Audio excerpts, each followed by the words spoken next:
ఎక్కడ ప్రకటన గ్రంథము 2వ అధ్యాయము 12 వచనం నుండి 17 వచనం వరకు చదువుదాం.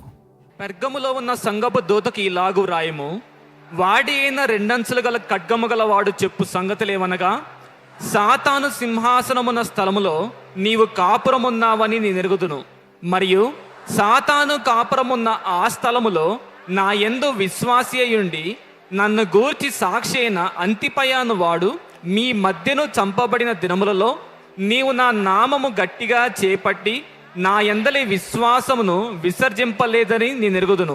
అయినను నేను నీ మీద కొన్ని తప్పిదములు మోపవలసి ఉన్నది. అవేవనగా, విగ్రహములకు బలి ఇచ్చిన వాటిని తినునట్లును, జారత్వము చేయనట్లును, ఇశ్రాయేళ్లకు ఉరియొడ్డమని బాలాకునకును నేర్పిన బిలాము బోధను అనుసరించువారు నీలో ఉన్నారు.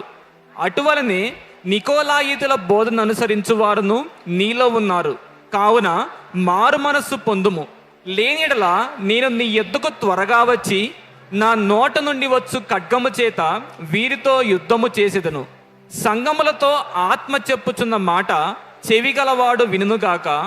జయించువానికి మరుగైయున్న మన్నాను భుజింపనిత్తును, మరియు అతనికి తెల్ల రాతినిత్తును. ఆ రాతి మీద చెక్కబడిన యొక్క క్రొత్త పేరును పొందిన వానికే గాని అది మరి ఎవరికీ తెలియదు. ఈ ప్రకటన గ్రంథంలో చూసినప్పుడు, మొదటి సంఘం చూసినప్పుడు దేవుడు వారితో చెప్తున్నాడు, నీవు నీ మొదటి ప్రేమను విడిచిపోయావు, వారిలో ఉన్న లోపము. స్మరణతో వచ్చినప్పుడు దేవుడు చెప్తున్నాడు, ఇదిగో నువ్వు పోరాటాలను సహిస్తున్నావు, నీవు దరిద్రతలు ఉన్నావు, నువ్వు బాధన వేదనలు ఉన్నావు, నేను ఎరిగి ఉన్నాను. ఇక్కడ ఈ సంఘానికి వచ్చినప్పుడు దేవుడు చెప్పే వారిలో లోపాలు ఏంటంటే, మీ మధ్య మీరు అబద్ధ బోధకులు, అబద్ధ బోధన, బిలాము బోధన, నికోలాయితుల బోధ. చరిత్రలో కొంచెం తిరిగి చూస్తానండి, ఆనాడు బిలాము బోధన, నికోలాయితుల బోధన ఎలాగైపోయిందంటే, వారు ఈ రోమన్స్కి భలే నచ్చారంట వారు. ఎందుకంటే అంతవరకు యేసే దేవుడు అని చెప్పిన వారు, యేసుతో పాటు ఇంకా ఎంపరర్ కూడా దేవుడు, ఇదిగో మేము వస్తున్నాం. మనం చూస్తున్నాము వారందరూ ఆ రీతిగా కాంప్రమైజ్డ్ లివింగ్. ఈరోజు మనం జ్ఞాపకం చేసుకోవాలండి. ఎందుకంటే యేసు ప్రభు చెప్తాడు, అయ్యా నీ నామంలో మేము దెయ్యాలను పారదోలేదా, మేము అద్భుతాలు చేయలేదా, మేము స్వస్థతలు చేయలేదా? ఆ తీర్పు రోజున చెప్తారంట, మేము ఇది చేయలేదా, అది చేయాలంట. యేసు ప్రభు ఏమని చెప్తాడంట వారితో,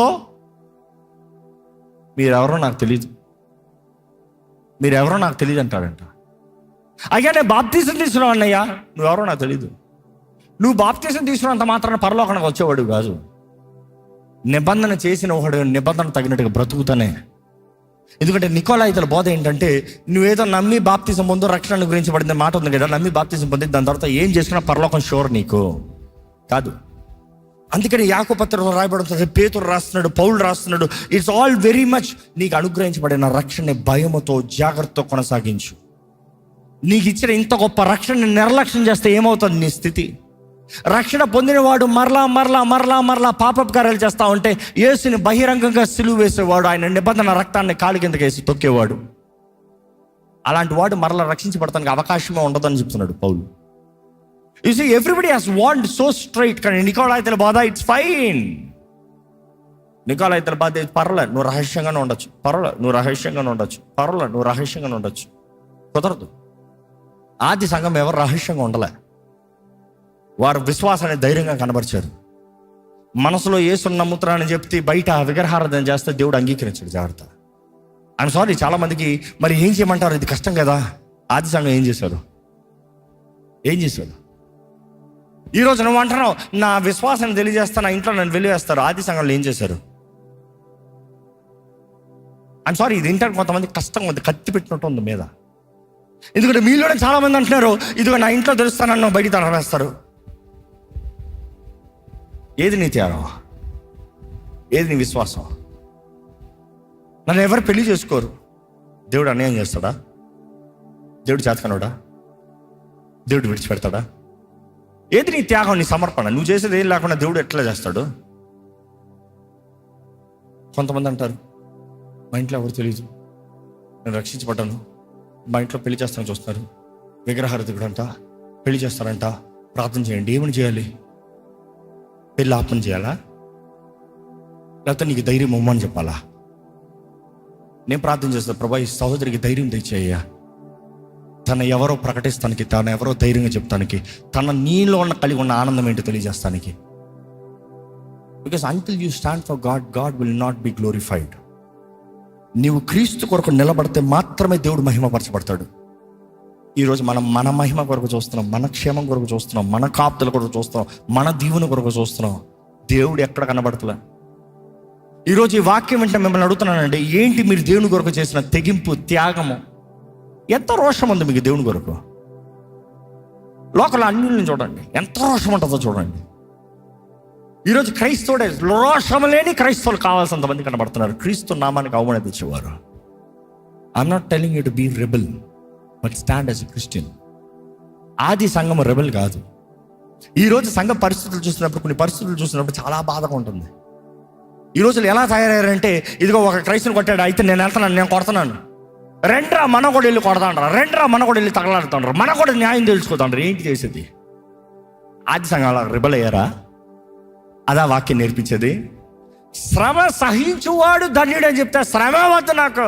ఏంటి ఫూలిష్నెస్? ఏంటి పాస్టర్ ఇలా బోధిస్తున్నాడు? లా అండ్ ఆర్డర్ ఉంది తెలీదా? అవును, రోమన్స్ కూడా లా అండ్ ఆర్డర్ ఉంది తెలీదా? కానీ లా అండ్ ఆర్డర్ నీ వైపు తిరిగింది. ఏం చేస్తావు? నాకు రైట్ ఉంది, నేను చేసుకుంటా అంటే పౌలు అంటున్నాడు, నేను రోమన్ సిటిజన్ని, నాకు రైట్ ఉంది. కానీ ఏం చేశాడు? తను సమర్పించుకున్నాడు. ఈరోజు మనం జ్ఞాపకం చేసుకోవాలండి, మన జీవితంలో ఎంతగా వాక్యం ఎరిగి ఉన్నాం, ఎంతగా బైబిల్ ప్రిన్సిపల్స్లో నాటబడి ఉన్నాం. దేవుడు కార్యము చేస్తానే కానీ నిజంగా కార్యం లేదు. ఈరోజు నీ శక్తి, నీ బలం ద్వారా నువ్వు చేసుకోవాలని చూస్తా ఉంటే ఏది జరిగేది కాదు. ఇక్కడ చూస్తామంటే యేసు ప్రభు చెప్తున్నాడు, ఏమని చెప్తున్నాడు? ఈ మాట చదవండి. నీవు అపవాది స్థలంలో నిలబడున్నావు, అపవాది సింహాసనం ఉన్న స్థలంలో ఉన్నావు నువ్వు, కానీ నువ్వు నా నామానికి నమ్మకంగా ఉన్నావు. You did not renounce your faith. నన్ను ఎరగనని నువ్వు చెప్పలే, నా ఎడల విశ్వాసం లేదని చెప్పలే. You did not even in the days of Antipas, అంతిపై అన్నవాడు ఆయన ప్రాంతంలో, ఆయన సమయంలో, ఆయన స్థితిలో కూడా నువ్వు ఎరగని బొంకలే. అంతిపై ఎవరు? యోహాను ద్వారా అభిషేకించబడిన బిషప్. ఎలాగైతే స్మరణలో పాలీకార్ప్ చూసామో, ఇక్కడ ఈ స్థలంలో పెర్గమ సంఘానికి అంతిపేయని అభిషేకించాడు యోహాను. అంతిపేయ బిషప్ అక్కడ. కానీ అనుకుంటానండి, అంతిపేయని చంపేశారు. ఆ చనిపోయిన సమయంలో కూడా సంఘము బెదరలేదంట. ఈరోజు పాపం సంఘ కాపురం తడితే చాలు, సంఘం చెదిరిపోతారు పాపం. అక్కడ సంఘపు బిషప్ని, అంటే అనేక ఆలయపు బిషప్గా ఉన్న ఆ వ్యక్తిని చంపినా కూడా సంఘం ధైర్యంగా నిలబడ్డారు. ఎలా చంపారని తెలవాలంటే, సాతాను సింహాసనం ఉంది కదా అక్కడ. మొదటికి ఎలా ప్రారంభమైందంటే, ఆయన చంపుతానికి కుట్ర. ఆస్క్ పోలీస్, ఇందాక చెప్పాం కదా, ఆస్క్ పోలీస్. అక్కడ ఆ మెడికల్ సెంటర్, అక్కడ ఎలాగా సర్పములతో దర్శనములు, దెయ్యములు, ఇవి చేతబళ్ళు, ట్రీట్మెంట్స్, ఇవన్నీ ఆ రీతిగా. సో అంతిపే ప్రార్థన చేస్తూ ఉంటే దెయ్యములు ఆ ప్రాంతం నుండి విడిచిపోతున్నాయంట. అది ఎవరి స్థలం? సాతాను సింహాసనం ఉన్న స్థలం. ఇంకా మాటలు చెప్పాలంటే అది ఎవరి ఇల్లు? సాతాను ఇల్లు అని వెళ్ళబడుతుంది. సాతాను ఇంట్లో ఉన్న అంతిపే విశ్వాసి ప్రార్థన చేస్తూ ఉంటే సాతాను ఇంట్లో ఉండి దెయ్యాలు బయటిపోతున్నాయంట. తర్వాత ఏం జరిగింది? ఆ దెయ్యాలు యాజకులకి దర్శనాల్లోకి వచ్చి, ఈయన ప్రార్థన చేస్తున్నాడు అంతిపే, ఆయన ప్రార్థన చేస్తూ ఉంటే మమ్మల్ని తరిమేస్తున్నాడు, ఆయన ప్రార్థనలు మమ్మల్ని తరిమేస్తున్నాయి, మేము ఉండలేకపోతున్నాము, ఆయన్ని తరిమే లేకపోతే మేము వెళ్ళిపోతామన్నాడంట. వాళ్ళు అన్న వెంటనే ఈ యాజకులు వెళ్ళి రోమన్ ఎంపరర్ దగ్గర ఆ విషయాలు తెలియజేశారు. ఆ విషయాలు తెలియజేసిన వెంటనే రోమన్ ఎంపరర్ వెంటనే యాక్షన్ టీమ్ అన్న వెంటనే వాళ్ళు వేసిన కుట్ర ఏంటి తెలుసా?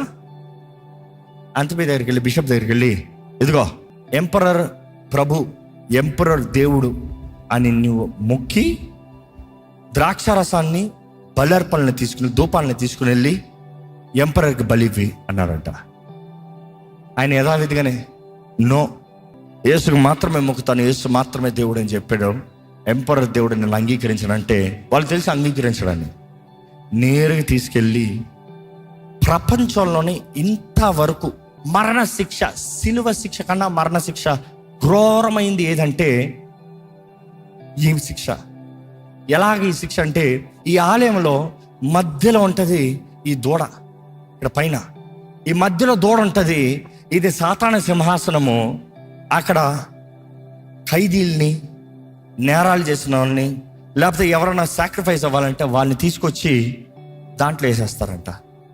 సో ఆ రోజు క్రైస్తవులు అందరూ సామాన్యంగా బలి అర్పణగా చచ్చేవారు.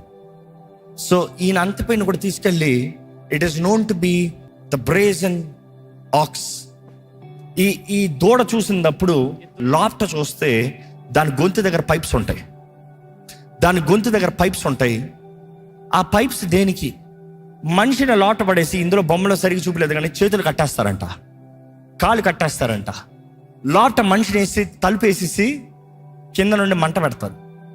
కింద నుండి మంట పెట్టి మనిషి స్లోగా కాలాలంట, ఇత్తడిలో ఉండి కాలాలంట. ఆ ఇత్తడిలో నుండి కాలుతూ ఉంటే ఆ మనిషి లోపల నుండి మూలుగుతో స్టార్ట్ చేస్తాడంట.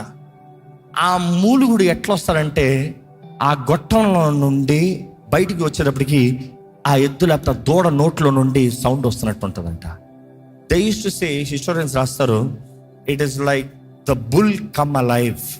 అక్కడ నుండి ఆ సింహాసనం మధ్యలో ఉన్న దూడ ఈ లోపట ఏడ్చే వ్యక్తిని యాంప్లిఫై చేసి, ఎట్లా ట్రంపెట్ని ఎట్లా బ్రాసెస్ని ఎట్లా యాంప్లిఫై చేస్తారో అట్లా యాంప్లిఫై చేసి ఆ లోపట నుండి ఆ మూలుగుడు అంటే ఏడుస్తా ఉంటే అది అట్లా దూడ అరుస్తున్నట్టు కేకేస్తున్నట్టు వస్తుందంట. ఇంకా అందులో మనిషి కేకేసే కొలిది కేకలాగా రాదు, అది యాంప్లిఫై చేసి దాన్ని అలాగే ఏడుస్తున్నట్టుగా బయటికి శబ్దం వస్తుంది. అనుకుంటానండి, మనుషుని కట్టిపెట్టి కింద కాల్చి మనుషుడు చచ్చిన తర్వాత ఎలా ఉంటాడంతో తెలిస్తే రోస్ట్ అయిపోయి ఉంటాడంట. Is roasted, completely roasted. ఆ రీతిగా ఉంటాడు మనుషుడు లోట. యేసు నిమిత్తమై ఆ బిషప్ అన్నాడంట, నేను ఎరగను బొంకున్నా, ఐఎమ్ రెడీ టు డై. కానీ ఈయన చేసిన అంతిపి చేసిన పని ఏంటంటే చరిత్రలో రాయబడింది, అందులో పెట్టి ఆయన కాలుస్తూ ఉంటే ఆయన ఏం చేశాడు తెలుసా? కేకలు వేసి ఏడుస్తాం కాదు, ఆయన సంఘం కొరకు ప్రార్థన చేస్తూ ఉన్నాడంట. సంఘాన్ని కాపాడయ్యా, సంఘాన్ని భద్రపరచయ్యా, విశ్వాసాలు చెదిరిపోనవద్దయ్యా, విశ్వాసాన్ని కోల్పోనవద్దు ప్రభా. ఇక్కడ ప్రభు రాస్తున్నాడు పెరుగుమ సంఘానికి. అంతపై అలాంటి పరిస్థితుల్లో మరణించినప్పుడు కూడా నువ్వు విశ్వాసాన్ని కోల్పోలే. కాపాడింది ఎవరు? భద్రపరిచింది ఎవరు? విశ్వాసాన్ని అధికపరిచింది ఎవరు? ఈరోజు మనమైతే అడుగుతాం, ఏ షద్రక్ మెషక్ అబేద్నెగోల్ని కాపాడిన దేవుడు ఇక్కడ కాపాడలేడా? ఏ దానియేలు సింహాల బోర్లను కాపాడిన దేవుడు ఇక్కడ కాపాడలేడా? పాత నిబంధనలో ఎన్నో గొప్ప కార్యాలు దేవుడు చేశాడు కదా శత్రువు దగ్గర నుండి, ఇక్కడ చేయలేడా? పాత నిబంధనలో క్రీస్తు రక్షణ కార్యం జరగలే, ఇక్కడ జరిగింది. దాన్ని బట్టి ఏం లాభం అంటారా? అక్కడే లాభం. ఎందుకంటే పోయిన వారం మరలా చెప్తా, ఈ లోకంలో క్రీస్తు నిమిత్తమై శ్రమ పొందిన ప్రతి ఒక్కరు పరలోక రాజ్యంలో ఉన్నత స్థానంలో ఉంటారు. If God wants to exalt someone in heaven, He will let them suffer on this earth. Are you suffering for Christ? Take it as a privilege. క్రీస్తు నిమిత్తమై శ్రమ పడుతున్నావు అంటే, అవమానపడుతున్నావు అంటే, ఉద్యోగం పోగొట్టుకుంటున్నావు అంటే, పలానా పోగొట్టుకుంటావు అంటే సంతోషపడు. క్రీస్తు నిమిత్తమై నీకు వచ్చిన ప్రతి సంబంధం, నువ్వు క్రైస్తవురాలు నాకు వద్దు, క్రైస్తవుడు నాకు వద్దు అన్నారంటే సంతోషపడు. పరలోకంలో ఉంది ఘనత, పరలోకంలో ఉంది హెచ్చింపు, పరలోకంలో దేవుడు ఇస్తున్నాడు ఆశీర్వాదాలు. అక్కడ ఉంది నిరంతరమైన ఆ రాజ్యంలో నూతన భూమి, నూతన ఆకాశంలో హెచ్చింపు, ఘనత. తాత్కాలికమైన లోకం బ్రతికితే 70-80 సంవత్సరాలు పోతాడు, దాని తర్వాత ఎవడైనా సరే. మీకు నిశ్చయిత ఉందా? ధైర్యం ఉందా? మరణానికి భయపడని వారికి ఉన్నారా? మరణానికి భయపడే వారికి ఉన్నారా? ఒక నిజ క్రైస్తవుడు మరణానికి భయపడ్డాడు. మరలా చెప్తున్నాను, గత వారం చెప్పింది, మరణం కేవలం ఒక తలుపే. ఒక నిజ క్రైస్తవుడు ఎరిగి ఉన్నాడు ఏంటంటే, నేను మరణించానా ఈ తలుపు తెరుచుకుని అటువైపు వెళ్తా. క్రీస్తు కొరకే నీవు జీవించిన వాడు, శ్రమ పడిన వాడు, క్రీస్తు కొరకే సమస్తము సహించిన వాడు కిరీటాన్ని పొందుకుంటాడు, హెచ్చింపుడు పొందుకుంటాడు. ఈరోజు మనం పరీక్షించుకోవాలండి, దేని కొరకు బ్రతుకుతున్నామో, ఎలా బ్రతుకుతున్నామో. ఈ నికోలాయితల బోధ చూసినప్పుడు దేవుడు ఖచ్చితంగా తెలియజేస్తున్నాడు, జాగ్రత్త, I will not compromise, I will not spare you. అక్కడ చెప్తూ వస్తాడు, బిలాము నికోలాయితల బోధల గురించి మాట్లాడుతూ, నీవు 16వ వచనం చదువుతారా? నీవు మారు మనసు పొందితే సరే, మారు మనసు పొందు, నువ్వు మారు మనసు పొందితే సరే, లేకపోతే నేను వస్తున్నాను, నేనే నీకు విరోధంగా పోరాడుతున్నాను. I will fight against you with my sword. ఎక్కడ నుండి వస్తుందంట ఖడ్గము? ఆయన నోట్ నుండి వస్తుందంట. ఇదే ఆయన నోట్ నుండి కత్తులు వస్తాయి అన్నప్పుడు మనం మామూలుగా విజువలైజ్ చేసుకుంటే నోట్లో నుండి కత్తులు బయటకు పడతాయేమో. కాదు. దేవుడు చెప్పేది ఏంటంటే, ఆ రోజు వారికి అర్థమవుతుంది, గవర్నర్ ఎలాగ తీర్పులు తీరుస్తాడో దేవుడు అంటాడు, నేను తీర్పు తీరుస్తా. ప్రకటన గ్రంథం ఇంకా 19లో కూడా మనం చూసినప్పుడు ఆయన రాజుల రాజుగా ప్రభుల ప్రభుగా ఆ గుర్రం పైన వచ్చేటప్పుడు ఆయన నోట్లో నుండి కత్తులు వచ్చి అన్నట్టు ఉంటాయి, 2 అంచెల ఖడ్గం. అక్కడ కూడా అర్థం ఏంటంటే ఆయన తీర్పులు, ఆయన మాట, ఆయన చావరంటే చచ్చిపోతాడంట, ఆయన పోరాడాల్సిన అవసరం లేదు. చాలాసార్లు అనుకుంటాం దేవుడు యేసు ప్రభు సాతాను ఏదో పెద్ద కుస్తీ పడతారు, పోట్లాడుకుంటారని. కానే కాదు. ప్రకటన గ్రంథం మనం చదువుతూ చూస్తాము, సాతాన్ని బంధిస్తానికి పెద్ద ఆర్మీ వచ్చింది కదా. నో, ఒక్క దూత వచ్చిందంట, దేవుడు కాదు. ఒక్క దూత వచ్చి సాతాన్ని బంధించి డంజన్లో 1000 సంవత్సరాలు బంధించి పెట్టాడంట. మరలా రిలీజ్ చేస్తానికి ఒక్క దూత వచ్చి రిలీజ్ చేశాడంట. అంటే ఒక్క దూత చాలు సాతాన్ని పోరాడటానికి. నువ్వు వాడికి భయపడుతున్నావు, దేవుడికి భయపడరా అంటే దేవుడికి భయం లేదు. ఓరక డుబ్బా చేసే వాడు చూసి బెదిరిపోతున్నావు. ఈరోజు చూడండి, అందరూ కొంతమంది డుబ్బాలు చేస్తారంటే, డుబ్బా అన్న మాట తెలుసా, తమిళ మాట అది. ఏం చేస్తారంటే ఓవర్ యాక్షన్లు. ఓ నేను ఎవరు తెలుసా, ఓ ఓకే. నిజంగా అధికారం కలిగిన వాడు సైలెంట్గా ఉంటాడు. అధికారం లేని ఉన్నట్టుగా షో ఆఫ్లు చేసుకుంటారు, లేకపోతే ఎవరు నమ్మడు కదా. ఈరోజు సాతాను ఆ రీతికి ఓవర్ యాక్షన్ చేసుకుంటా ఉంటే వాడికి చూసి భయపడుతున్నాం. యేసుప్రభు అంటున్నాడు, ప్రాణాన్ని తీసేవాడిని గురించి భయపడద్దు, ఈ శరీరాన్ని చంపేవాడిని గురించి భయపడద్దు. నీ ఆత్మని శరీరాన్ని తీసి అగ్నిగుండంలో పడేశారు, దేవునికి భయపడు. అది యేసుప్రభుకి భయపడు. ఎందుకంటే ఆయన నోట్లో ఉన్నాయి తీర్పులు. He's got the power to decide what is right and what is wrong. ఈరోజు మిమ్మల్ని అడుగుతున్నానండి, నిజంగా రక్షించబడిన మీరు రక్షించబడిన జీవితం కలిగి ఉన్నారా? ఆనాడు సంఘానికి, పెరుగమ సంఘానికి దేవుడు రాస్తూ అంటున్నాడు, ఇదిగో నువ్వు నన్ను ఎరగని నేను చెప్పలే, నువ్వు నా కొరకు నిలబడుతున్నావు, నీ విశ్వాసం బాగుంది, మరణం మీ ముందు వచ్చినా కూడా భయపడకుండా బ్రతుకున్నారు. అదే సమయంలో అంటున్నాడు, అయినా నేను బయట నేరం మోపాలి, మీలో నా లోపం చెప్పాలి. మీ మధ్య నికోలాయితుల బోధ, బిలాము బోధ, కాంప్రమైజ్డ్ బోధ ఉంది. పరిశుద్ధత లేదు, యథార్థత లేదు, దేవుని మాత్రం సేవిస్తాం లేదు, లోకంని దేవుని సేవిస్తున్నారు. ఈ విషయాలను దేవుడు తెలియజేసినప్పుడు ఆ పెరుగమ సంఘంలో ఏం జరిగి ఉండొచ్చు?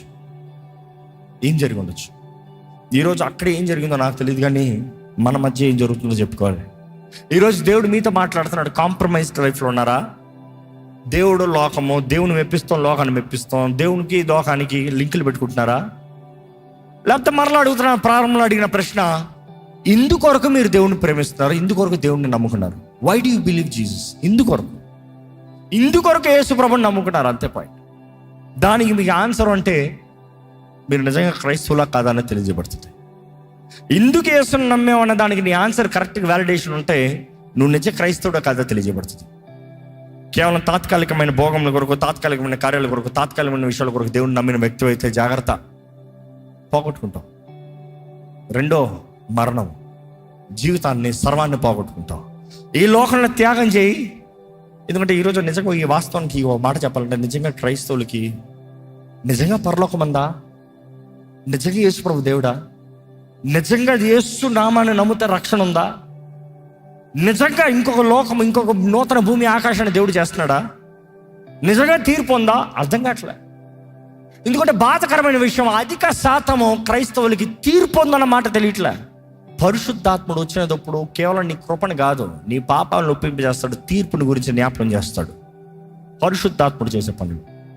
ఈరోజు మనం ఈ లోకమే శాశ్వతమైన రీతిగా అన్యుల వల్ల బ్రతుకుతున్నాం. జాగ్రత్త. ఈరోజు ప్రభు మీతో మాట్లాడుతున్నాడు. నిజంగా do you really believe Jesus is true? యేసు ప్రభు నిజంగా ఉన్నాడని నమ్ముతున్నారా? మరణిస్తే యేసు ప్రభు దగ్గరికి వెళ్ళాలని ఆశ ఉందా? అందుకని అడుగుతున్నాను, ఇందుకొరకు మీరు దేవుని నమ్ముకున్నారు? ఇందుకొరకు దేవుని నమ్ముకున్నారు?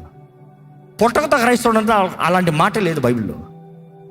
ఎవడైనా నిజంగా క్రైస్తవుడు అంటే క్రీస్తుని సొంత రక్షణకు అంగీకరించి నమ్మి బాప్తిజం పొంది రక్షణ పొంది క్రీస్తుని వెంబడించాలి. రక్షణ పొంది దారిలో వెళ్ళిపోతాం కాదు.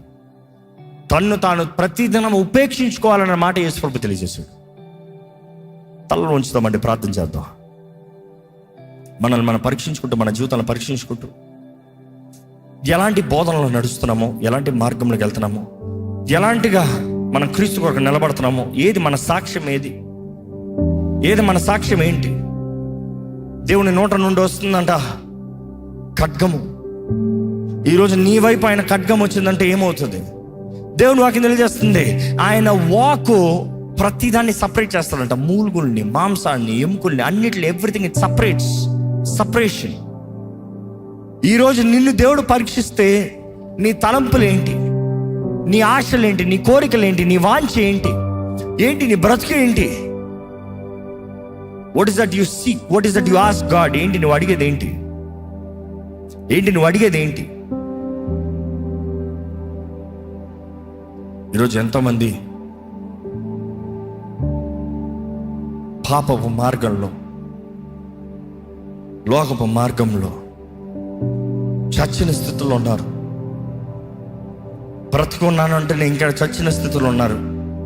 రక్షించబడ్డానంటేనే ఇంకా నా పాడైపోయిన బ్రతుకులు ఉన్నారు. క్రీస్తు నిమిత్తమైన శ్రమ ఘనతగా ఎంచమంటే వేదనగా, శాతకానితనంగా, దేవుడే లేడంటూ దూషించిన మాటలతో బ్రతుకున్నారు. దేవుని వాక్యం తెలియజేస్తుంది. 1 యోహానులో మనం చూస్తున్నాము, చిన్నపిల్లలారా ఇదిగో మనం చివరి గడియలో ఉన్నాము. మీరు విన్నారు, మీరు వింటారు. ఏంటి? అంత్యక్రీస్తు వస్తున్నాడని. అక్కడ ఒక మాట తెలియజేస్తాడు యోహాను. Even now many anti Christ have come. అనేక అంత్యక్రీస్తులు వచ్చారంట. అంటే ఒకడే కాదు, అంత్యక్రీస్తులు అనేక మంది అంత్యక్రీస్తులు వస్తూనే ఉంటారంట. అంటే అంత్యక్రీస్తు అనే ఆత్మ, క్రీస్తు విరోధి అనే ఆత్మ, క్రీస్తు విరోధి అనే ఆత్మ, క్రీస్తు విరోధులు వస్తూనే ఉంటారు. క్రీస్తు విరోధులు వచ్చినప్పుడు క్రీస్తును వెంబడించే ప్రతి ఒక్కరికి శ్రమ కలుగుతుంది. నిలబడగలుగుతున్నారా? అక్కడ చెప్తాడు, 1 యోహానులో రాస్తాడు యోహాను, ప్రతి ఆత్మను నమ్మద్దు. ఏ ఆత్మ ఏదో పరీక్షించు, కానీ యేసు రక్షకుడైన యేసు నరరూపధారిగా వచ్చాడు, ఆయన దేవుడు అని నమ్మిన ప్రతి ఒక్కరూ పరిశుద్ధాత్మ ద్వారా ఒప్పుకున్నవారు. కానీ ఎవరైతే యేసు దేవుడు, యేసు నరరూపధారిగా రాలేదని నమ్ముతలేదో వారందరూ క్రీస్తు విరోధి అనే ఆత్మ ద్వారా నడిపించబడేవారంట. యేసు ప్రభు చెప్పిన మాట జ్ఞాపకం చేసుకుందామండి. అంతవరకు క్రీస్తు ఒకరు సాక్షులుగా ఉంటారా? యేసుని వెంబడిస్తానికి సిద్ధమా? తన్ను తాను ఉపేక్షించు. Can you deny yourself? ఈరోజు నీ నిర్ణయం ఏంటండి? మీ నిర్ణయం ఏంటండి? క్రీస్తు కొరకు నిలబడటానికి సిద్ధమా? సత్య మార్గంలో నడుస్తానికి సిద్ధమా? క్రీస్తు కొరకు సమస్తము త్యాగం చేస్తానికి సిద్ధమా? ఏది ఉన్ననో లేకపోయినా నేను వెంబడిస్తానయ్యా. ఏ కష్టం ఎదురైనా, ఏ నష్టం ఎదురైనా నేను వెంబడిస్తాను ప్రభా. ఏది ఏమైనా కూడా నిన్ను స్తుతించి ఆరాధిస్తాను ప్రభా. నిన్నే గణపరుస్తాను, నిన్నే హెచ్చిస్తాను. పరిశుద్ధుడా, నిన్నే మహిమ పరుస్తాను. యోగ్యుడు నీవేనయ్యా యేసు ప్రభా, యోగ్యుడు నీవే. ఎంతమంది మీ జీవితాలు సజీవ యాగంగా దేవుని కొరకు సమర్పించిన వారు ఉన్నారు? లేకపోతే దేని కొరకు బ్రతుకుతున్నావు? తాత్కాలికమైన ఈ లోకము, ఇంతలో కనబడి అంతలో మాయమడే ఈ లోకం కొరకు నీ ప్రయాసం అంతా ఏంటది? నీవు పరలోక రాజ్యంలో సంపాదించుకుంది ఏమైనా ఉందా? ఏంటది నీవు పరలోక రాజ్యంలో చేర్చిపెట్టుకుంది ఏమైనా ఉందా? Is there anything in your life that you can say I have in kingdom of heaven? ఆనాడు అపోస్తులు, ఆనాడు విశ్వాసులు అందరూ నమ్మింది, ఇదిగో మరణం ఎదురైనప్పుడు ఆ క్రీస్తు కొరకే బ్రతుకుతాను, ఇదిగోండి ఆ రాజ్యంలో నాకు ఘనత. యేసు ప్రభు చెప్తున్నాడు, దాచబడిన మన్నాన్ని ఇస్తాను. జయించిన వాడికి, సహించిన వాడికి, అంతవరకు నిలిచిన వాడికి దాచబడిన మన్నాన్ని ఇస్తాను. తెల్ల పలక పైన కొత్త పేరు ఇస్తాను. ఎవరికి తెలియదంట, తీసుకున్న వాడికి మాత్రమే తెలుసంట. కొత్త పేరు ఇస్తాను.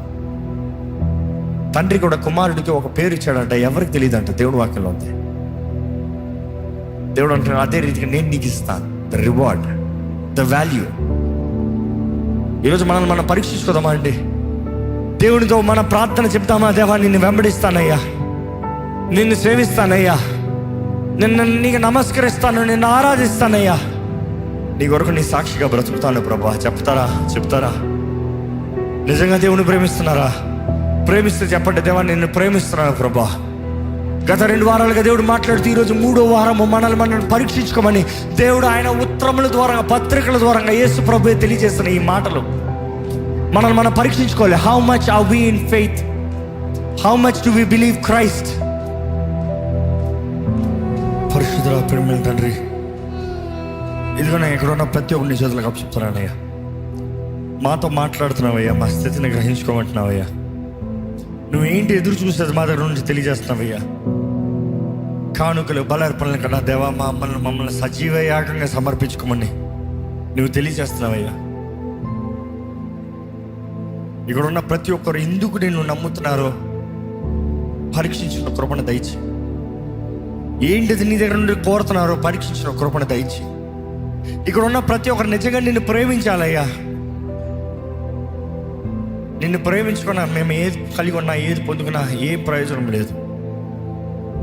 ప్రేమ లేకుండా ఏది అడిగినా కూడా వ్యర్థమే కదా ప్రభువా. దేవా, హృదయాలు తలంపులు ఎరుగున్న దేవుడివి, మా ఆలోచనలన్నీ ఎరుగున్న దేవుడివి. ఇక్కడ ఉన్న ప్రతి ఒక్కరు నువ్వు పరీక్షిస్తున్న దేవుడివి. లైవ్లో వీక్షిస్తున్న వారు, ఈ వాక్యం వింటున్న వారిని నువ్వు పరీక్షిస్తున్న దేవుడివి. దయ చూపి ప్రభా, కృప చూపి అయ్యా. మోసకరమైన, స్వార్థకరమైన, లైంగికకరమైన, పాప సంబంధకరమైన జీవితాలు మాలో ఉండనవద్దు ప్రభా. దేవా, ఈ సిరీస్ మేము ధ్యానించేటప్పుడు, నీ రాకడ సూచనలు మేము చూసేటప్పుడు పరిస్థితుల్ని ఎరిగి ఉన్నవారిగా దేవా, నువ్వు తెలియజేసిన ప్రతి మాటను గ్రహించుకుని నీ రాజ్యం కొరకు నీ ముందు ఘనంగా బలానమ్మకమైన మంచి దాసుడు అన్న పేరు పొందుకున్న వారుగా, నీ ద్వారా ప్రేమించబడేవారుగా, నీ ద్వారా సంతోషపరచబడేవారుగా జీవించే కృప ఇక్కడ ఉన్న ప్రతి ఒక్కరికి దయచేయ. ఇంకా ఇక్కడ శక్తి లేని వారు, ధైర్యము చాలని వారు, నీ కొరకు నిలబడతాను ఇంకా సంశయంతో, సందేహంతో నింపబడిన వారు, ఇంకా నువ్వు నిజ దేవుడువా అనే తలంపుల్లో ఉన్నవారు దేవా, ఇక్కడ ఉంటే మాత్రం వారిని నీ ఆత్మతో ముట్టు ప్రభా, నీ ఆత్మతో దర్శించు ప్రభా. దుష్టుడికి ఎక్కడ ఎవరిపైన స్థాని బలం ఉండనవద్దు ప్రభా. ప్రతి ఒక్కరిని బలపరచు, నడిపించు, నువ్వు చెక్కయ్యా. ప్రతి జీవితాన్ని మలచు ప్రభా. నీకు ఇష్టలుగా, సాక్షులుగా జీవించే కృపణ మా అందరికీ దయచి దేవా. మా నిరీక్షణ ఒకటే, మా ఆధారం ఒకటే. నేను త్వరలో చూస్తాము, నీతో పాటు త్వరలో జీవిస్తాము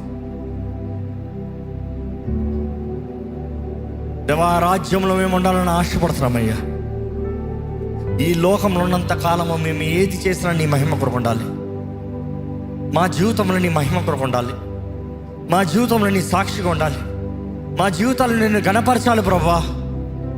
నిన్ను హెచ్చించాలి, నిన్ను మహిమపరచాలి దేవా. నీవు మాత్రమే కార్యము జరిగించగలిగిన దేవుడివి. నీవే కార్యము జరిగించి పని విడుకుంటూ, విత్తన వాక్యాన్ని ముద్రించి పని విడుకుంటూ, ఫలింపజేయమని విడుకుంటూ నజరేయుడైన యేసు నామములో అడిగి విడుచున్నాం తండ్రి, ఆమేన్. దైవం నీవయ్యా.